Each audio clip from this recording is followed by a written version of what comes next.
नमस्कार। आप देख रहे हैं राधा व्लॉग्स, जहां शब्द नहीं अनुभूति बोलती है।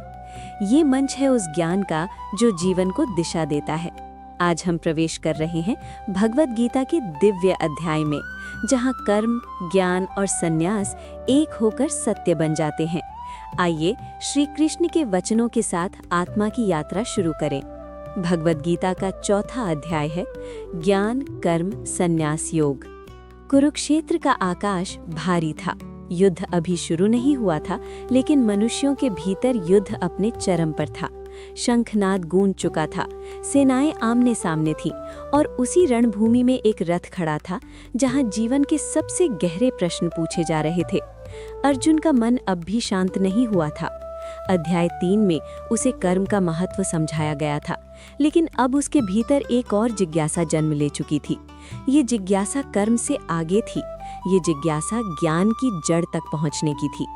अर्जुन के मन में ये विचार उठ रहा था कि जो ज्ञान श्री कृष्ण दे रहे हैं वो साधारण नहीं है। उसमें समय की सीमाएं नहीं थीं, उसमें किसी एक युग की गंध नहीं थी। वो ज्ञान ऐसा था जो सृष्टि जितना पुराना लगता था। अर्जुन ये समझना चाहता था कि ये ज्ञान कहाँ से आया, कैसे आया और क्यों आया। श्री कृष्ण स्वयं इस अध्याय की शुरुआत करते हैं जैसे वे अर्जुन के मन को पढ़ रहे हों। उनकी वाणी में गंभीरता है, लेकिन उसमें करुणा भी है। वे कहते हैं कि ये योग, ये दिव्य ज्ञान मैंने सबसे पहले सूर्य को दिया था। सूर्य ने इसे मनु को दिया, मनु ने इसे इक्ष्वाकु को दिया। इस प्रकार ये ज्ञान राजाओं की परंपरा में चलता रहा। ये सुनकर अर्जुन चकित हो जाता है। उसके लिए ये समझना कठिन है कि कृष्ण, जो उसके मित्र हैं, सारथी हैं, जिनके साथ उसने बचपन बिताया है, वे सूर्य जैसे आदि देव को ज्ञान कैसे दे सकते हैं। वो सम्मान पूर्वक लेकिन स्पष्ट शब्दों में पूछता है कि आपका जन्म तो अभी हुआ है, फिर आपने ये ज्ञान सूर्य को कैसे दिया। यहीं से अध्याय 4 का वास्तविक द्वार खुलता है। श्री कृष्ण मुस्कुराते हैं, लेकिन ये मुस्कान साधारण नहीं है। इसमें समय की गहराई है, जन्मों की स्मृति है और ईश्वरत्व की शांति है। वे कहते हैं कि हे अर्जुन, तुम्हारे और मेरे अनेक जन्म हो चुके हैं। तुम्हें वे स्मरण नहीं है, मुझे स्मरण है। ये वाक्य केवल पुनर्जन्म की घोषणा नहीं है, ये चेतना के स्तर का उद्घाटन है। मनुष्य जन्म लेता है और भूल जाता है, ईश्वर जन्म लेता है और जानता रहता है। यही अंतर है।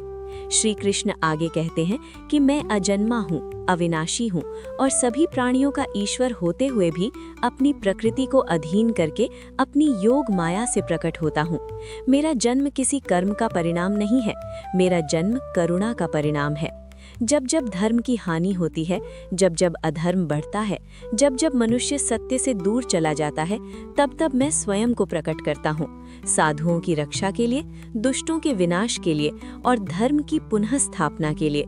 यहाँ श्री कृष्ण कोई ऐतिहासिक घटना नहीं बता रहे, वे एक शाश्वत नियम बता रहे हैं। ईश्वर किसी एक युग में नहीं आते, वे हर युग में आते हैं। कभी राम बनकर, कभी कृष्ण बनकर, कभी बुद्ध बनकर और कभी विचार बनकर।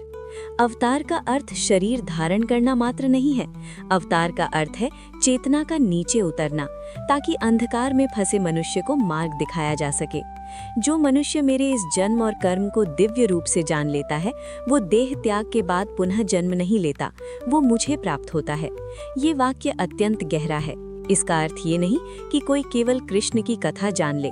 इसका अर्थ है कि कोई ये समझ ले कि ईश्वर भी कर्म करता है, लेकिन कर्म से बंधता नहीं, और वही कला मनुष्य को सीखनी है। श्री कृष्ण बताते हैं कि बहुत से लोग भय, क्रोध और आसक्ति से मुक्त होकर मेरे ज्ञान में शरण लेकर तपस्या द्वारा पवित्र होकर मुझे प्राप्त हुए हैं। मुक्ति का मार्ग किसी एक के लिए बंद नहीं है, वो हर उस व्यक्ति के लिए खुला है जो भीतर से तैयार है।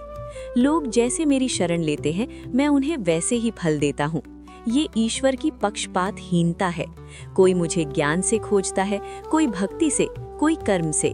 सभी मार्ग अंततः मुझ तक ही आते हैं। इसके बाद श्री कृष्ण कर्म और समाज के रहस्य को छूते हैं। वे कहते हैं कि मैंने 4 वर्णों की रचना गुण और कर्म के आधार पर की है। ये व्यवस्था समाज के संतुलन के लिए थी, ना कि किसी को ऊंचा या नीचा दिखाने के लिए। लेकिन समय के साथ मनुष्य ने इसे जन्म से जोड़ दिया और यहीं से अधर्म की शुरुआत हुई।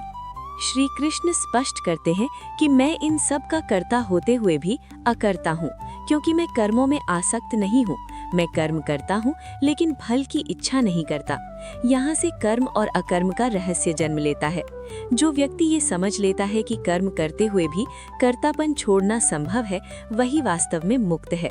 जो व्यक्ति कर्म छोड़कर बैठ जाता है लेकिन भीतर इच्छा रखता है, वो बंधन में ही रहता है।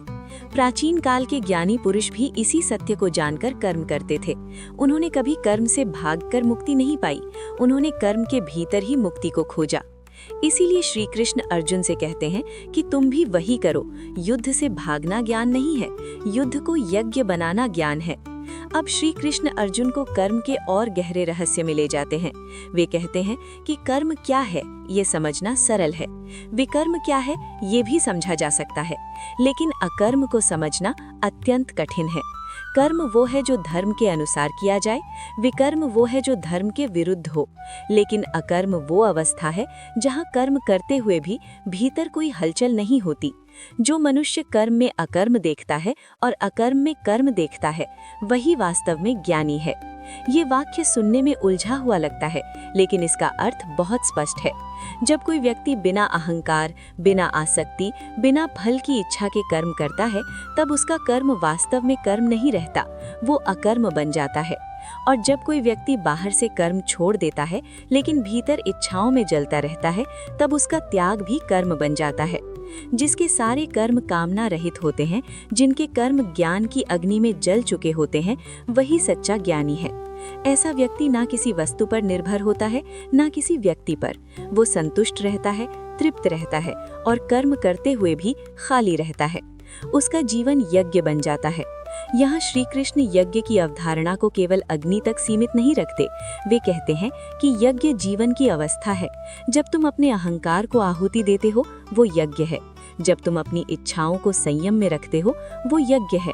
जब तुम ज्ञान को फैलाते हो, वो यज्ञ है। कुछ लोग देवताओं को यज्ञ अर्पित करते हैं, कुछ लोग इंद्रियों को संयम की अग्नि में अर्पित करते हैं, कुछ लोग प्राण और अपान को संतुलित करते हैं, कुछ लोग तपस्या करते हैं, कुछ लोग ज्ञान यज्ञ करते हैं। ये सभी यज्ञ मनुष्य को शुद्ध करते हैं, लेकिन श्री कृष्ण स्पष्ट करते हैं कि इन सभी यज्ञों से श्रेष्ठ है ज्ञान यज्ञ, क्योंकि ज्ञान ही वो अग्नि है जो अज्ञान को जला देती है। ज्ञान वो प्रकाश है जो अंधकार को समाप्त करता है। ज्ञान वो शक्ति है जो कर्म के बंधन को काट देती है। अगर कोई व्यक्ति सबसे बड़ा पापी भी क्यों न हो, यदि वो ज्ञान की नौका में बैठ जाए तो वो इस संसार रूपी पाप सागर को पार कर सकता है। इस संसार में ज्ञान के समान पवित्र कुछ नहीं है। ये ज्ञान कहीं बाहर नहीं मिलता, ये समय आने पर योग के अभ्यास से भीतर ही प्रकट होता है। श्रद्धावान व्यक्ति जिसने इंद्रियों को संयम में रखा है, वही इस ज्ञान को प्राप्त करता है, और ज्ञान प्राप्त करके वो शीघ्र ही परम शांति को प्राप्त होता है। यहाँ श्री कृष्ण एक चेतावनी भी देते हैं। जो व्यक्ति श्रद्धा रहित है, जो सदा संशय करता है, जो ना ज्ञान पर विश्वास करता है ना कर्म पर, उसका इस संसार में भी कल्याण नहीं होता और परलोक में भी नहीं। संशय मनुष्य को भीतर से तोड़ देता है। वो ना कर्म में विश्वास करता है ना ज्ञान में, वो ना ईश्वर पर भरोसा करता है ना स्वयं पर। ऐसा व्यक्ति बीच में अटका रहता है, और यही अटकाव सबसे बड़ा दुख है। इसीलिए श्री कृष्ण अर्जुन से कहते हैं कि हे धनंजय, ज्ञान की तलवार से अपने हृदय में स्थित इस संशय को काट डालो। योग में स्थित होकर उठो और कर्म करो। ये वाक्य केवल युद्ध के लिए नहीं है, ये जीवन के लिए है।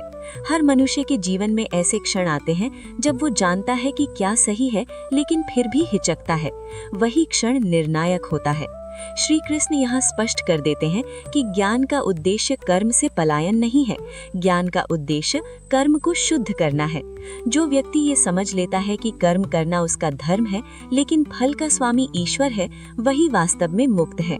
ज्ञान कर्म संन्यास का अर्थ कर्म छोड़ना नहीं है, कर्तापन छोड़ना है।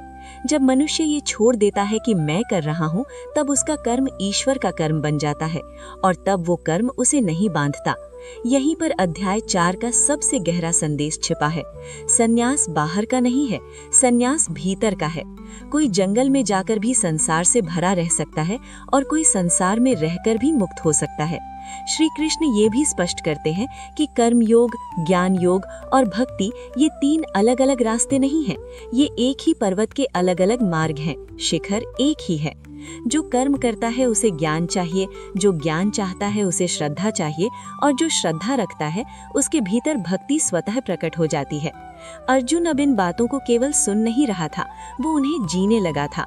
उसका भय अब गलने लगा था, उसका मोह अब ढीला पड़ रहा था। वो समझने लगा था कि युद्ध से भागना उसकी समस्या का समाधान नहीं है, समस्या उसके भीतर थी और समाधान भी वही है। श्री कृष्ण का ज्ञान अब अर्जुन के भीतर स्थिर हो रहा था। वो अब ये देखने लगा था कि उसका जीवन केवल उसका नहीं है, वो एक बड़ी योजना का हिस्सा है। जब ये दृष्टि आती है तब अहंकार अपने आप गिरने लगता है। अध्याय 4 यहीं आकर पूर्ण होता है। ये पूर्णता किसी श्लोक पर नहीं बल्कि एक अवस्था पर होती है। ये वो अवस्था है जहाँ मनुष्य कह सकता है, मैं तैयार हूँ, तैयार कर्म के लिए, तैयार सत्य के लिए, तैयार त्याग के लिए।